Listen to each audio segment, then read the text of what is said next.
yang batal hanyalah tapak tangan sajalah. Kalau kena dengan kulit lain, tidak batal. Disyaratkan. Dan yang ketiga, bahawa batal ia dengan menjamah tempat yang dilarang itu dan tidak batal dengan sentuhnya. Jadi kalau kita jamah kemaluan batal, tapi kalau sentuh tidak batal. Guna pula, kita ambil tapak tangan pegang kemaluan, batal tak? Batal lah, tapi kalau kita sentuh dengan siku, dia dah orang jamah sebab itulah, kalau tersentuh dengan diri sendiri, tidak batal. Kalau batal sentuh kemaluan dia dengan diri dia, nyanyi batal sama, dah kena orang apa? Lagi. Kakak ambil wudu. Terus siap atas kerek dia ambil wudu. Sentuh pula apa? Tak, tidak batal. Yang batal ni tapak tangan selai masuklah keluar. Jadi sentuh diri tak, itu panggil tersentuh. Adapun jamah dengan tapak tangan. Disyaratkan orang yang besar dewasa pula dalam perkara ini bersentuh itu lainlah menjamah. Lain yang menjamah tiada disyaratkan. Maknanya orang besar dewasa pula dalam perkara bersentuh itu.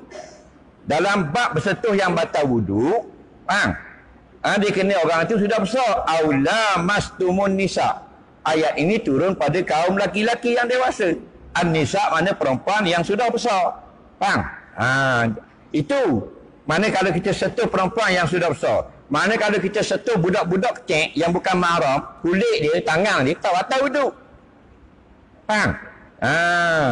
Cikgu ada wudu. Anak murid hak tadika ajar 1 ajar 2 nak balik kalanya salam dengan guru perempuan. Tidak batal wudu. Kerana budak-budak itu bukan nisak. Tapi dalam bab sentuh kemaluan tak kira. Walaupun kemaluan baby yang baru lahir, batal. Dia tidak kait dengan usia.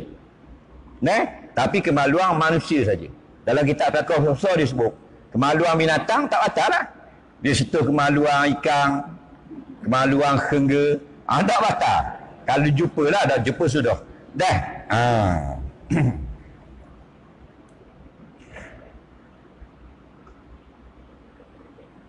Kemudian menyapu kedua belah khuf, sepatu dan stocking. Wallahu a'lam. Kitab yang kedua, Anak Kunci Syurga. Baca dah hadis atas tu, tengok terjemahan dia.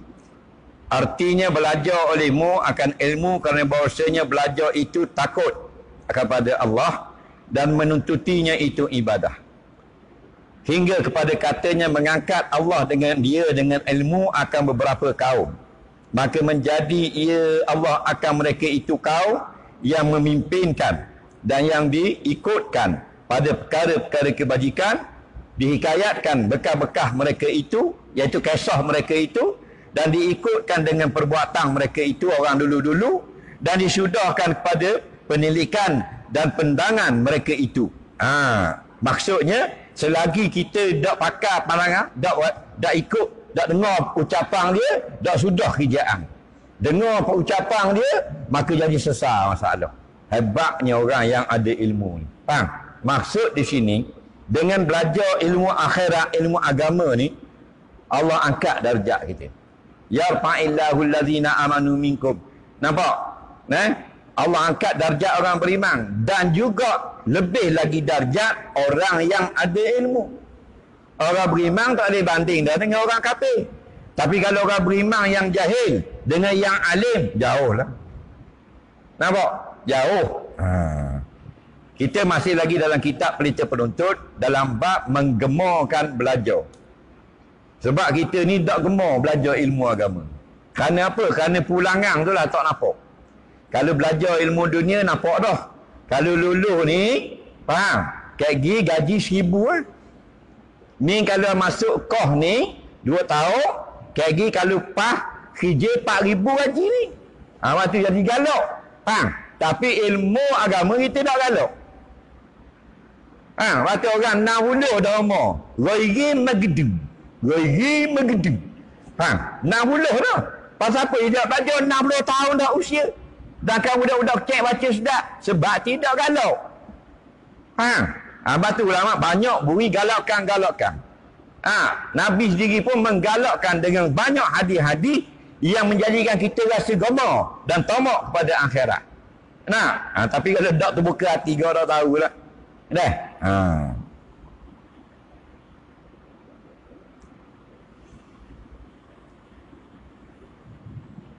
Mengangkat Allah dengan dia akan beberapa kaum, maka menjadi ia Allah akan mereka itu yang memimpinkan Allah. Ramai mana Allah jadikan pemimpin dengan sebab dia alim. Ilmu penting. Dan yang diikutkan pada perkara kebajikan. Hak kita duduk follow tu, orang-orang duduk ikut tu. Orang-orang yang Tuhan beri ilmu banyak. Bahkan orang kafir pun ikut. Kalau kita tengok maknanya pakar-pakar algebra, pakar kaji bintang, pakar kaji bumi Islam, pakar perubatan, orang kafir tu ambil kitab diterjemah. Faham? Pasal apa? Pasal mereka tahu nilai. Kita hak berimbang ni kita tak tahu nilai. Bila kita tak tahu ingat benda tu murah, kita tak boleh buat. Lepas tu orang dulu-dulu dia mula-mula dia mengaji ilmu agama tu. Sampai umur 20 tahun, dia cari dunia pula. Ilmu dia sudah penuh di dada. Faham? Reti fiqh, reti nahwu, reti sarah, reti badak, reti ma'ni, reti isti'arah.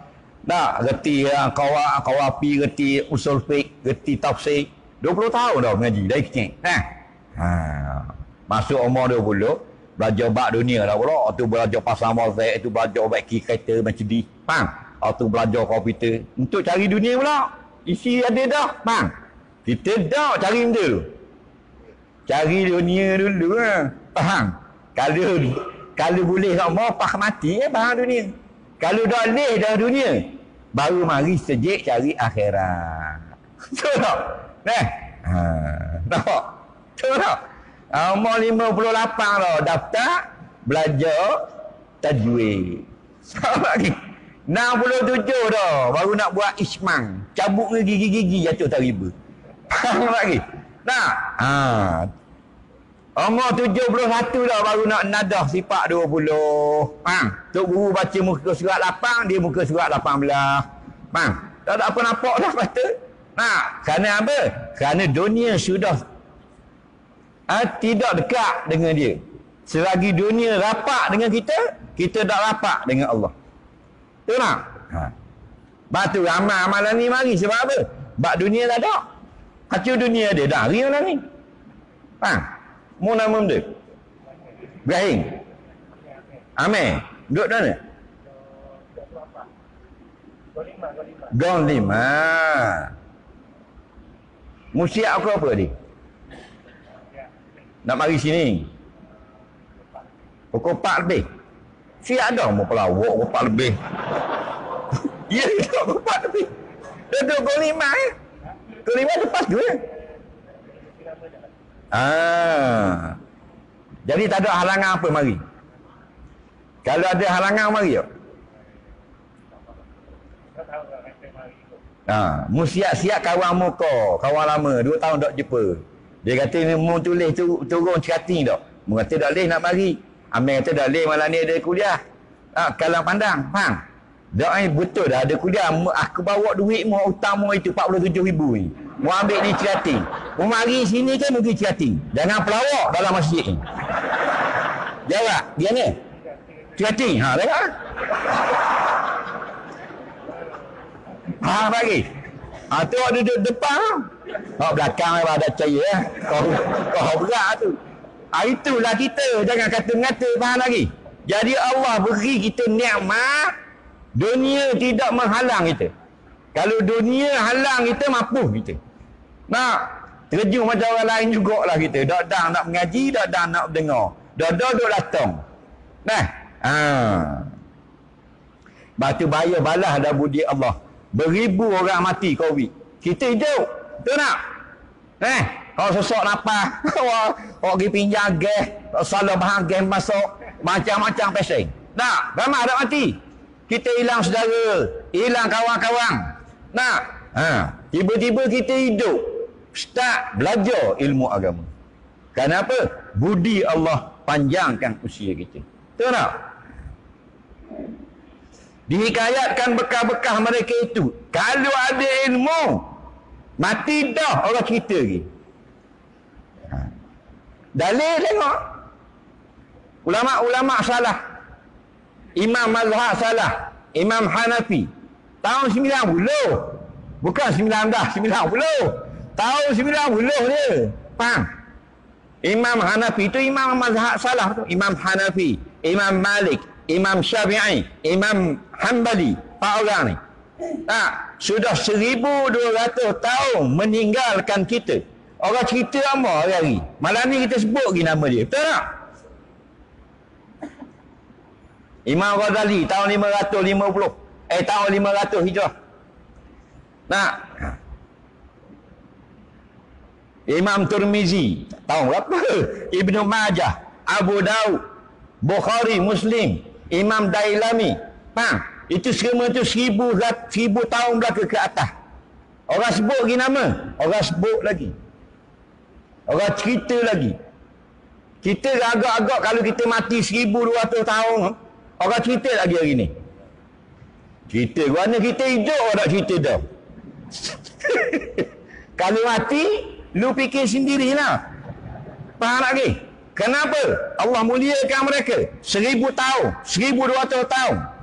Imam Nawawi, Imam Rafi'i, faham? Imam Ibnu Munzir dan sebagainya. Tak, 800 tahun, 1000 tahun dikuburkan. Orang sebut nama dia, orang cerita kisah dia. Kerana mereka mencari ilmu. Dan bila cari, Allah beri dia ilmu. Faham? Kalau kita jadi ketua polis, tak, mati 2 hari tak sebut dah. Hari pertama masuk surat khabar. Faham? Tak sebut dah. 30 tahun dulu ketua polis, tahun 17. Mana ada orang ingat lah. Tak? Kita jadi YB hari ni. Tak? Dia boleh ada kapung tak kenal kita. Kapung kita kenal. Betul tak? Padahal kita masih menjawab jawatan sebagai ahli Dewan Undangan Negeri. Ada dah kapung tak kenal kita. Kita hidup ni. Tu dalam kapung kita, kita pergi daerah lain, orang tak kenal tu kita. Tak? Bila orang kenal, masa mati kat lagi. Tubik dalam Facebook, tubik surat khabar. Lama mana? Sehari tu. Dah percaya, cuma tanya, siapa nama wakil rakyat cukai tahun 75? Tahun 84? Dah ingat habis dah. Faham? Tapi ni 1000 tahun. Kenapa? Yarfa'illah, Allah angkat dia. Bila Allah angkat, dia duduk di alam barzah, nama duduk di langit, tinggi. Bila tinggi, sebutan orang. Supaya kita rasa seronok, gemar, nak belajar. Faham lagi?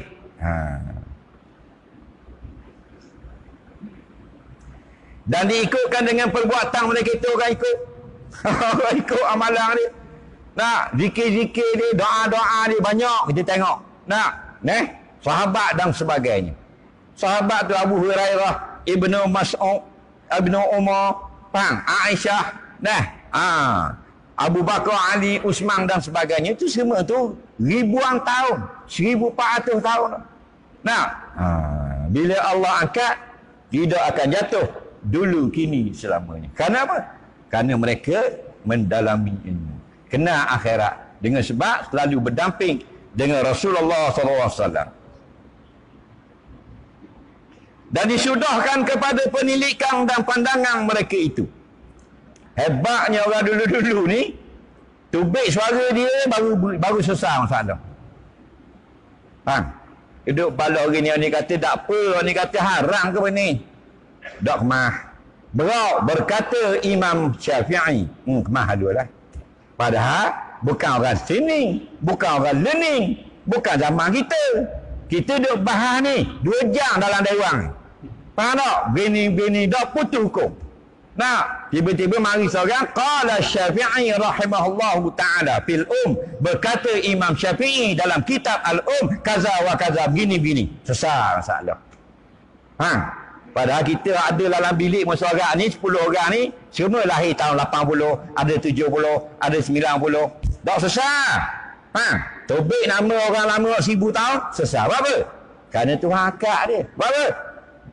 Walladzina utul ilma, Allah beri dia ilmu. Betul tak? Dan orang takut. Dan orang pakai. Kita orang tak pakai. Dia kata tak apa, ada orang kata, ulama kata haram. Tahu dah, tapi ada juga yang kata tidak haram. Ulama mana tu? Dia tidak ulama, kawan saya. Dia ngata makanan gitu lah, pakai tong hijau. Tak pakai perkataan dia, faham? Nak qala al-imam, berkata imam, berkata syah. Baru orang pakai. Nak? Kenapa? Bukan kerana dia dulu dia banyak duit. Bukan kerana Imam Hanafi banyak harta. Bukan kerana Imam Malik tu orang gaji besar. Faham? Kerana ilmu. Tak? Meriwayatkan ini hadis daripada Muaz oleh Ibn Abdul Barri dan berkata ia bahasanya hadis ini hasan, dan setengah daripadanya pula sabda Nabi SAW, Abdullah Nasi al-mu'minu al-alimu alladhi inihtija ilaihi nafa'a wa inistagna anhu agna nafsahu. Artinya bermula yang terlebih afdal manusia itu ialah orang yang mukmin, yang alim, yang jika dihajatkan kepadanya memberi manfaat ia, dan jika dikayakan daripada orang tak perlu daripadanya maka mengkayakan ia orang akan dirinya. Riwayat Baihaqi. Nabi kata seorang mukmin yang alim, kalau ada orang nak belajar dia ajar. Orang tak mau belajar dia pun tak ada masa nak ajar. Faham lagi? Dan tidaklah mengada-ngada nak ajar dan sebagainya. Tak, betul lah. Kena ingat para ustaz ni, asatidah ni, janganlah duk mitok dengan masjid, panggillah saya. Tak, mu tanya-tanya orang yang tak ada orang nak suruh mengajar, jangan buat lagu tu. Faham lagi? Jangan jual lagu tu. Orang mitok mari ceramah, mari apa, kita pergi. Jangan mitok. Faham? Ni suruh ejah orang tu, ejah ni suruh orang panggil dia mengajar. Jadi ilmu tu rendah. Sedangkan ilmu yang membelajar tu tinggi. Ilmu tafsir, ilmu hadis. Lepas tu memitok panggil. Tak ada orang nak suruh mengajar. Nak pergi mengajar. Faham lagi? Kadang-kadang dia mitok dengan masjid. Dia kata, saya dah mengajar sebulan sekali sini. Saya nak mitok mengajar hari Jumaat pula nak buat hak kekal. Kuliah duha kekal. Saya nak. Faham? Jangan buat kerja tu. Kita orang alim kan, jadi koru jadi cayang ada cakap lagu tu. Faham? Ini tidak apabila diperlukan orang minta. Faham? Baru kita timbangkan. Nak menyapa ilmu siapa? Mu nak masuk YouTube ke, TikTok ke, Facebook, tak ada masalah. Itu semua tu medan dia. Faham? Alat je. Tapi jangan kita tergila-gila. Dia nak paksa orang dengar dia. Dia promote diri dia sendiri, suruh orang dengar dia. Suruh orang rakam dia dan sebagainya. Kerja kita menyampai. Allah nak kita, nak viralkan kita, alhamdulillah. Jangan kita viral diri-diri. Kerana kita ni kerja dengan Allah dan bawa ilmu Allah. Faham? Nak ngajar-ngajar, tamu dengar sudah. Biasa tak ada orang view tiga orang yang view buat live. Dan 3 orang peduli apa?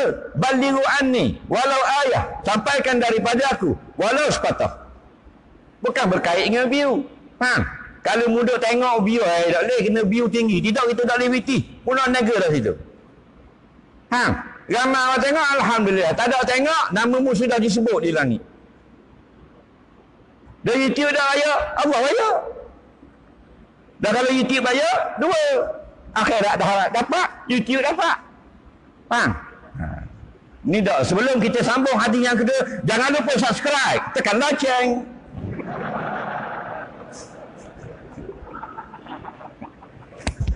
Tu lock ke orang awam ya tu. Itu tu guru kan? Betul tak? Tu cara benda gitu. Tuhan nak beri rezeki ke mana-mana boleh berlaku. Buat kerja sudah. Faham? Siapa masih baca hadis, baca hadis. Faham?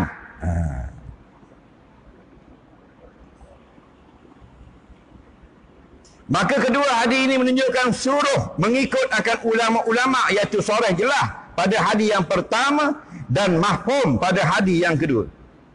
Kerana tiada manfaat guna pada orang yang alim yang lain daripada mengikutnya dan taklidnya. Taklid ni ikut juga. Maka macam mana pula mereka itu mendengarkan tiada boleh ikutnya dan taklidnya, maka tentu tiada sah dakwanya. Yang ini maksudnya orang sekarang, dia suruh kita ni meninggalkan ulama.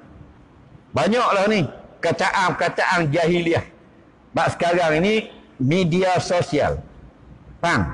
Di antara benda karuknya, dia kata kita umat Islam tidak wajib ikut ulama. Perkataan ini asal daripada jarum Yahudi untuk merosakkan institusi agama Islam. Faham? Dia kata kita kena ikut Quran dan hadis. Tak perlu ikut mazhab. Kerana kita ni kena ikut Quran dan hadis. Mazhab tu manusia je.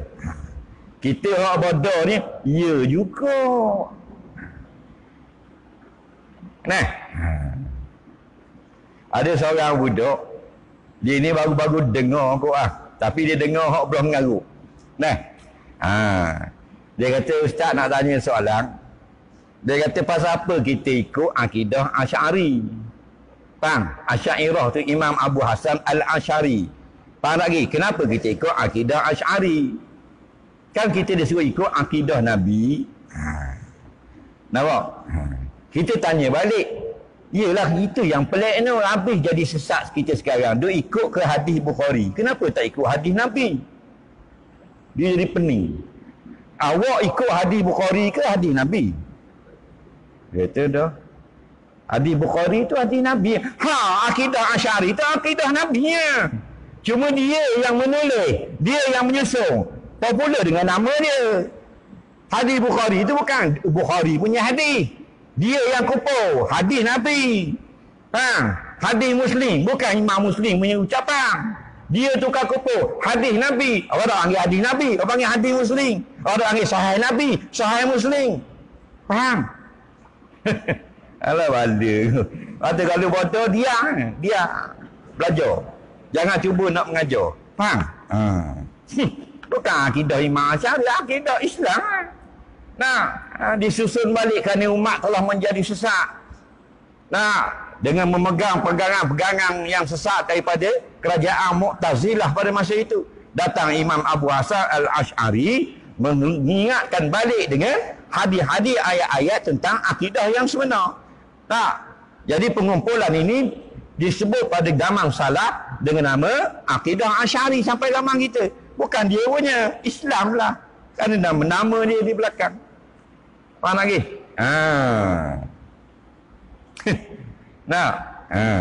Bukan hadis Bukhari, hadis Nabi, tapi orang panggil hadis Bukhari.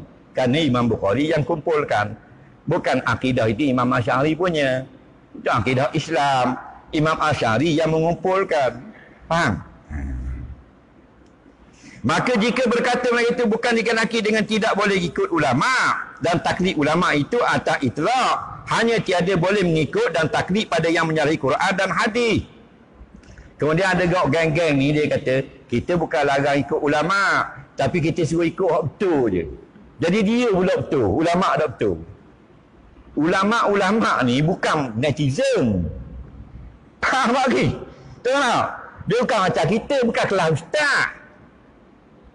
Cuma sebut seorang ulama-ulama besar-besar, orang kelas ustaz macam kita. Ada. Orang lagi imam-imam mazhab Hambali, fuqaha mazhab Hanafi, fuqaha mazhab Maliki. Muhaddisi.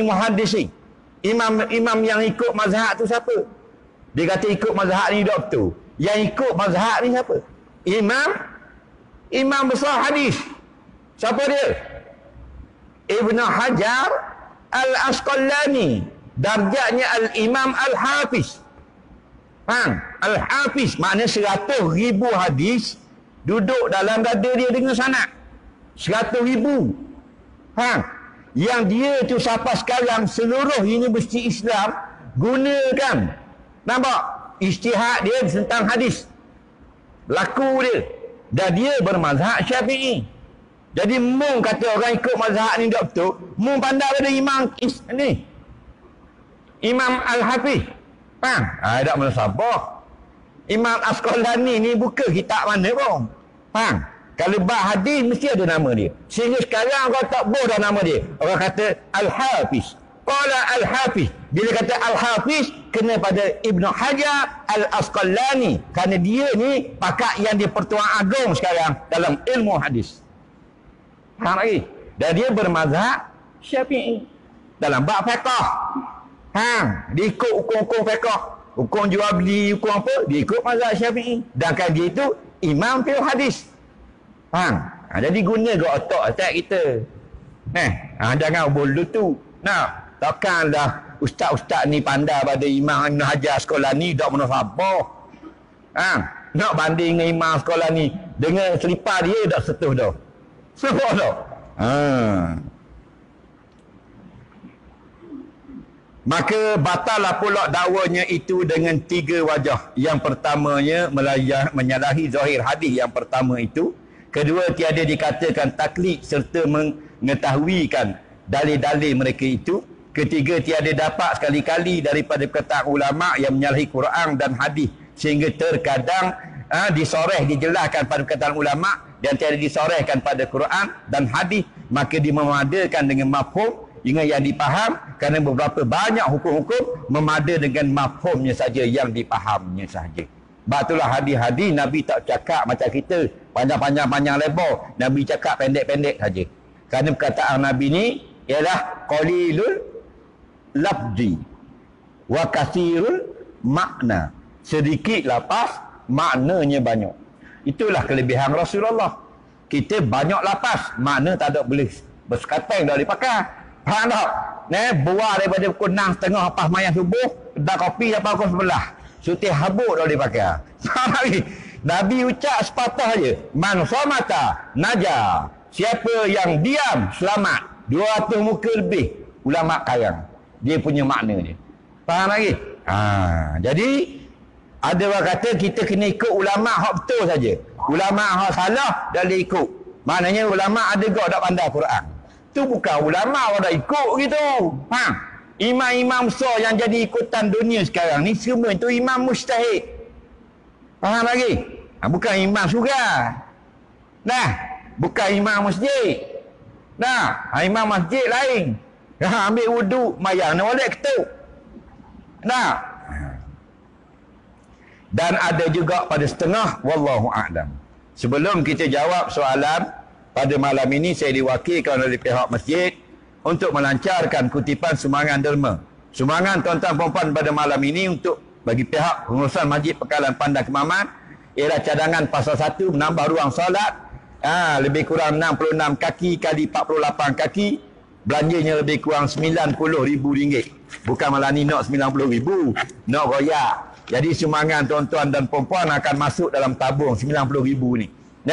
Jadi dengan rahmat Allah, insya-Allah para jemaah dengan sumbangan semoga sempurna pasal 1 ini. Tabung bergerak akan diedarkan sekarang. Pembangunan pasal 2 nak buat dewan serbaguna kapal dan rumah musafir nanti insya-Allah menyusul kemudian. Tabung sebelah kanan tu sila gerak di muslimin dan muslimat. Terima kasih. Jadi ada tak tong tu? Tong tu buat gerak. Jangan buat gerak laju itu, slow-slow. Dan tong tu lalu pada tiap-tiap muka orang. Dan bila lalu tong tu kita ingatlah. Tong ni kalau aku dah ubuh piti malam ni, esok nak balik aku pula duduklah tong. Dan kita duduklah tong kok nyusung dah orang. Go back early, balik awal lah kita. Jadi ada orang dia kata, Allah bawa 50 riyal malam ni. Tak apa, esok lusa ambil duit beri kepada ni. Mudah-mudahan batu bepang kita 20 utin duduklah bangunan. Faham? Kita bati dah kerah duduklah kubur. Dia jariyatun berjalan. Apa makna sedekahun jariyatun? Sedekah kita beri masih hidup. Faham? Jadilah batu-batu 4 utin duduk dalam bangunan. Duduk dalam tapak masjid. Wayar kita duduk di kipas angin. Paik kita jadi paik wuduk. Kita mati ada orang guna je, maka datang pahala kepada kita di alam barzah.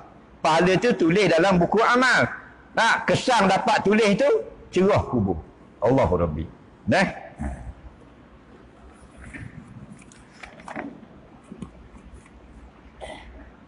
Buat jalan tu sambil-sambil kita jalankan tong, kita tengok soalan. Sama je.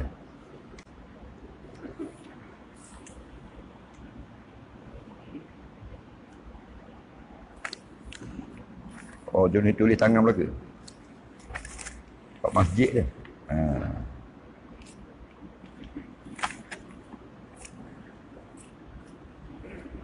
Baik, soalan yang pertama. Teruskan memberi sumbangan.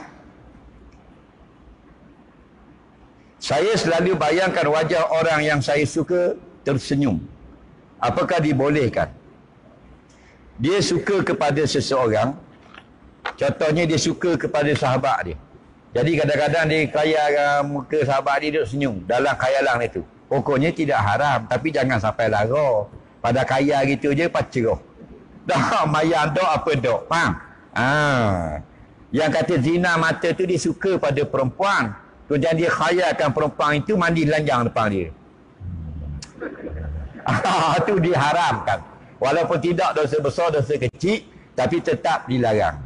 Adapun kita khayalkan benda yang haru, tak ada masalah. Dah, minggu depan baru kita nak pergi di Langkawi. Hari ni kita duk khayal dah naik kereta kabel. Kereta kabel barang siakak pula. Dah, tidaklah sampai haram. Soalan seterusnya.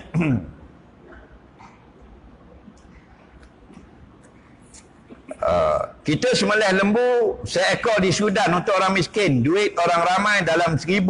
Bolehkah kita ambil 200 untuk kos operasi, kos upah dan bayaran operasi lain? Wajibkah kita bagi tahu pada penyumbang itu? Baik, kita ni nak gunakan kos untuk uruskan sembelih korban di Sudan. Sudan di Afrika tu lah. Jadi atas seekor lembu RM1,000 contoh harga lembu di sana. Kerana nampak 1,000 di sana itu harga lembu. Kemudian boleh tak dia ambil cerek duit orang nak beli lembu untuk upah dia? Tak boleh. Upah itu mesti dinilai asing. Kerana kita buat kerja dengan upah. Faham lagi? Adapun kalau wang sumbangan umum lain. Wang sumbangan umum untuk membantu Palestin, untuk membantu Syria, dapat 1,000,000 contoh, maka boleh dia ambil sedikit untuk urusan tambang dan sebagainya. Sekadar perlu, itu lain. Ini orang sudah niat duit itu untuk seekor lembu. Kita pergi cerek pula duit itu, jadi tak cukup beli seekor lembu. Faham lagi? Itu yang akan jadi masalah. Sah atau tidak dengan pembelian yang tidak cukup. Akan nak rapah jual beli lagi wakil dan sebagainya. Jadi kalau kita nak buat kerja lagi, tak mampu nak buat, tak usah buat dah. Jangan buat jadi perniagaan. Kita buat konon nak tolong orang, kutip derma, dan kita cari untuk duit lebih tu sebagai gaji kita. Kita sendiri yang reka. Akhirnya kita boleh kerja pak bila-bila. Nampak? Jadi kita buat dengan duit kita dulu. Dan orang menyumbang, kita tolong sampaikan sumbangan. Itu yang terbaik. Soalan seterusnya. Guana penonton bola boleh rapat puluh-puluh ribu orang. Masjid tak boleh rapat. Jabat agama tak lulu lagi ke? Nasihat got attack.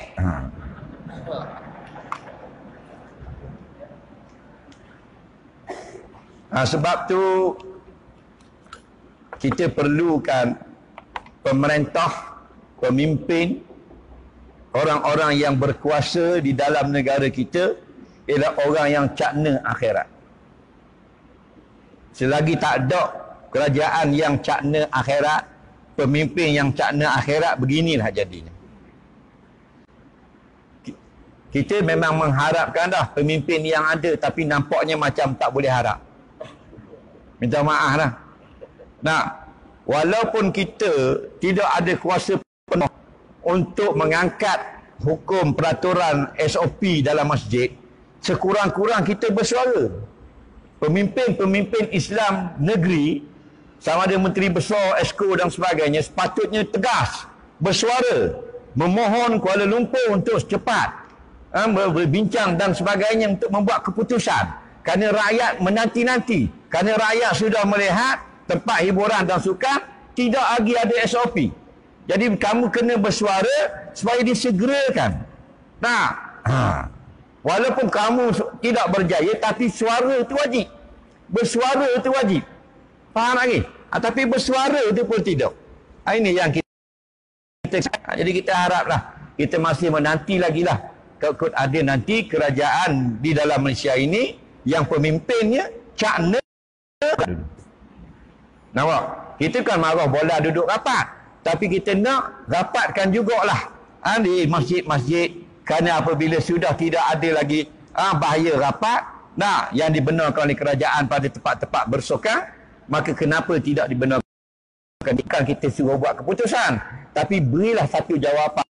Rakyat bila dengar jawapan itu, mereka rasa tenang dan puas. Soalan seterusnya, ada jaga seorang, tapi kita jawab gurau lah. Dia kata, bila nak boleh rapat macam tengok bola ni? Senang je, nak pergi masjid, bawa bola. Nak. Cuti seorang bola tak? Boleh.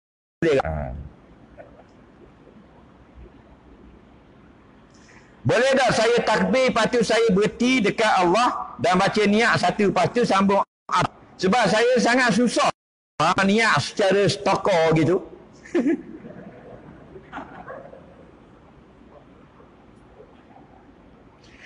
Dia niat, dia tak boleh nak niat dalam takbir. Kena pisah-pisah. Allah Akbar. Tak boleh gitu. Dia gini, awak ni silap faham tak? Takut awak niat benda lain. Niat ini mudah je. Aku semayang maghrib. Tu je. Orang lain tak wajib. 2 rakaat tak wajib. Menghadap kiblat tak wajib. Kerana Allah Ta'ala tidak wajib. Faham tak? Pendek saja. Kosak aruk tak ring. Kosak. Aku salli. Taruk fardu. Aku semayang fardu. Iaitu fardu apa? Ta'yin. Fardu maghrib. Faham? Allah. Maksud jangan. Maksud Allah. Allah. Dalam hati fardu maghrib. Faham? Mudah. Jadi ni salah dengar. Semua benda nak masuk. Allah. Aku semayang fardu maghrib 3 rakaat belakang tu imam menghadap kiblat, dah ingat. Jadi masalah panjang sangat. Aku semayang fardu maghrib, nak suruh mudah talafuz bina lapan lebih. InsyaAllah bagi orang yang payah lagu ni jadi mudah. Masa berdiri kata aku semayang fardu maghrib. Allah, apa yang kita baru sebut tadi tak balik. Replay di dalam hati. Itulah dia panggil li'ainan lisan dan qalba, supaya lidah berusolli itu membantu hati ingat kepada niat. Soalan seterusnya,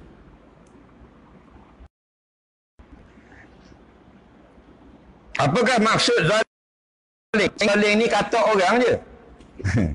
Zalim ini makna wad'u syai' la fi mahalli, meletakkan sesuatu tidak pada tempatnya. Mana tidak betul dengan hukum. Itu zalim. Dah. Zalim harta orang.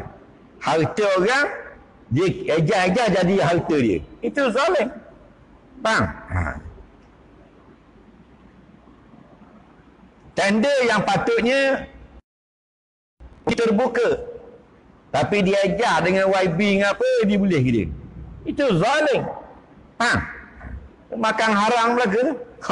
Ni banyak lah ni. Ejah-ejah, panggil ejah. Patutnya ada 10 syarikat yang nak bertanding merebut. Faham?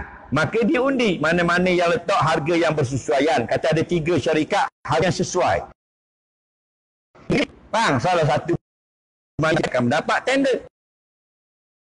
Allah piti ke orang. Patut ejah. Maka jenis zalim ni akhiratnya duduk dalam api. Faham? Tak kira siapa mau, mustaq ke, apa ke, dalam api. Inna a'tadna lizalimina nara ahata bihim suradiquha. Kami telah sediakan bagi orang zalim akhirat bawah, depan belakang, kiri kanan. Apa weh lagi?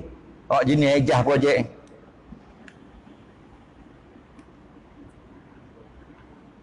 Ada ustaz di kampung saya suka cara bak khilah, bak kunuk, bak wirid, bak Nabi buat. Jangan ikut aku ni. Tanda tak berapa sihat dah ustaz tu. Faham lagi? Dulu kadang-kadang kita terpedaya. Jujurnya kita tak belajar agama. Kita mendalami ilmu agama, Nah, rupanya apa yang dicakap itu salah. Dulu kata tak boleh zikir. Orang yang tak belajar, tu. Orang Nabi tak zikir. Faham? Pasal apa? Pasal kita sama wadah dengan ustaz tu. Bila kita mendalami agama, tengok kitab-kitab hadis, banyak tengok pandangan ulama yang jujur, lah, ustaz ni bapak penipu rupanya. Nah, itu yang sebenarnya. Soalan seterusnya. Suami saya bila susah dia boleh dia, bila senang dia keras. Susah nak bawa berlebih. Asyik bergaduh. Banyak kali dah, 10 tahun dah. Dia kata suami dia masih tak ada duit, mudah kira cara. Dah ada piti jadi something. Jawabnya tak, suami orang gitu kok. Faham? Manusia ni masa susah dia, faham? Dia jadi jahat. Kawan-kawan kita dulu, tahu tak? Baik muka kita. Kita kau dah kau akad dah. Baru kita tengah buat nombor ni tu kau akad dah. Halo. Aku tengah buat nombormu, tak ada nak tekan. Tu. Tapi ni sekarang dia dapat jawatan. Dah banyak mana? Kita kau dah akad. WhatsApp dah jawab. Saya ada berapa orang? Ustaz. Dulu mau. Mepeh ikut. Ni ada dah sikit jawatan boleh 3,000 lebih. Dulu motosikal ni pakai Alza. Kita tengok tak lain. Kata celaka. Ini contoh. Tak mau kata kawan orang lain, kawan aku sendiri. Allah uji dia dengan Alza tu pun bukan. RM99 sebulan. Tak kenal kawan rapat. Tak kenal orang yang pernah berbudi pada dia. Itulah ujian. Tengok marpik masih dia nerak 4 buah motor. Ada dia nerak. Subhanallah. Ada gitu. Dah. Berat. Tekuk patah kaki. Bila dia sebut? Ya Allah. Baru sebut. Dia dapat 3 projek. Satu bernilai 6.3 juta buat jambatan. Projek kedua 27 juta. Kita dapat bangunan. Projek ketiga kita dapat benda maintenance. Daripada Marang dapat ke Mamang 60 juta. Dah ada hari dah.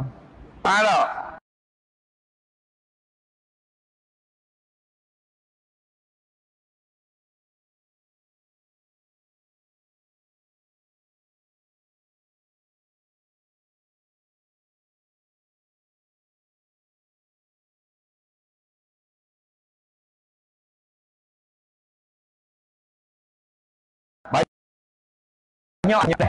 Banyak.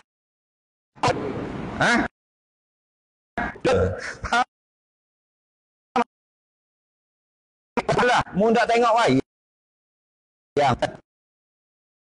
80 km ke 90 km marhalah.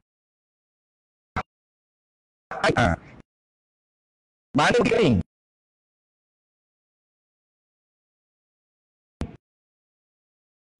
Tak boleh. Faham lagi?